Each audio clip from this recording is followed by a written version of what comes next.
Game 3 wasn't basketball, it was daylight robbery. The Indiana Fever were leading, they were grinding, and then a wave of whistles ripped the game right out of their hands. Suddenly, the Las Vegas Aces were at the foul line, Aja Wilson was throwing elbows, and Aaliyah Boston couldn't even get a fair challenge recognized. Fans inside Gamebridge saw it, social media saw it, and the box score confirmed it. The Aces didn't outplay the Fever, they were handed that win. And the worst part? It completely overshadowed Lexie Hull's gritty, career-defining performance that deserved the spotlight. From the very beginning of the series, the officiating has leaned toward Las Vegas like a crutch. Game 1 gave us the first taste of it, with the Aces trying to claw back at the free throw line while Indiana's physical defense was whistled at every turn. Game 2 turned those frustrations into a pattern, with fouls piling up every quarter until Fever coach Stephanie White had to call it out publicly. And by Game 3, it wasn't just a pattern anymore, it was a wall. The nightmare moment came in the third quarter when Boston tried to challenge a foul call on Jackie Young. The Fever bench was ready, but officials wouldn't even acknowledge it. Seconds later, Chelsea Gray drilled a three, erasing Indiana's hard-earned lead in an instant. The crowd exploded in anger, videos of the sequence went viral, and fans everywhere pointed to the same conclusion. This wasn't oversight, this was favoritism. The imbalance was impossible to ignore. Wilson could extend her leg on illegal screens, throw her shoulder into Boston, or flop dramatically, and somehow the whistles would always favor Vegas. Meanwhile, every ounce of contact from Indiana was treated like a crime. Offensive fouls for clean plays, ignored challenges, phantom calls. It wasn't momentum created by talent, it was momentum manufactured by referees. And yet, through all of that, Lexie Hull decided the game wasn't going to be about bad officiating alone.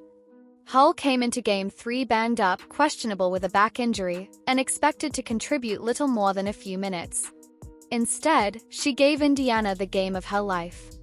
16 points, 10 rebounds, 4 assists, 2 blocks, and a steal on 6-4-10 shooting, including 3 cold-blooded triples that saved the Fever every time Vegas threatened to take control.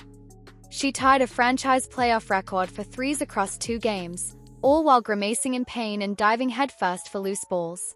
Every rebound, every hustle play, every shot she hit felt like a punch in Vegas's gut. She wasn't supposed to be the story, but she became the heartbeat of the game. And yet, her effort was buried under the chaos. The cameras should have been celebrating her toughness, but instead, all anyone could talk about were the fouls that tilted the scoreboard. On the other side, Wilson, the MVP, the face of the league, was unraveling.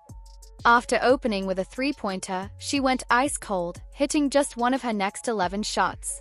By the end of the night, she was 6-4-20 with 13 points on 20 attempts. Aaliyah Boston had locked her down, forcing contested fadeaways and denying her comfort zones. But instead of credit going to Boston's defense, the narrative got padded by excuses and officiating cover. Vegas escaped because Jackie Young dropped 25, Chelsea Gray added 15, and the whistles kept bailing them out.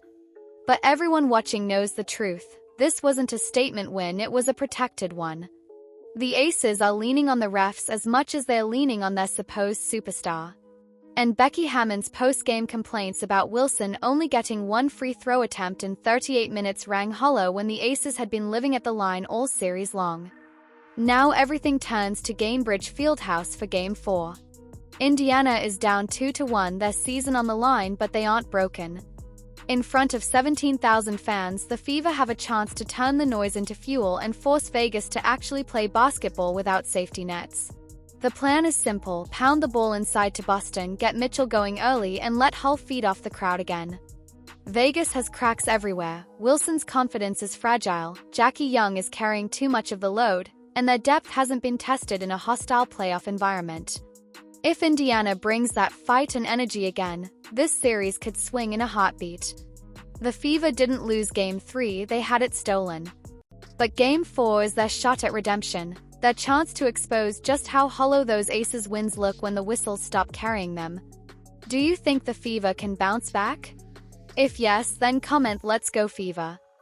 And don't forget to like, subscribe, and turn on all notifications so you never miss the biggest stories shaking up the WNBA.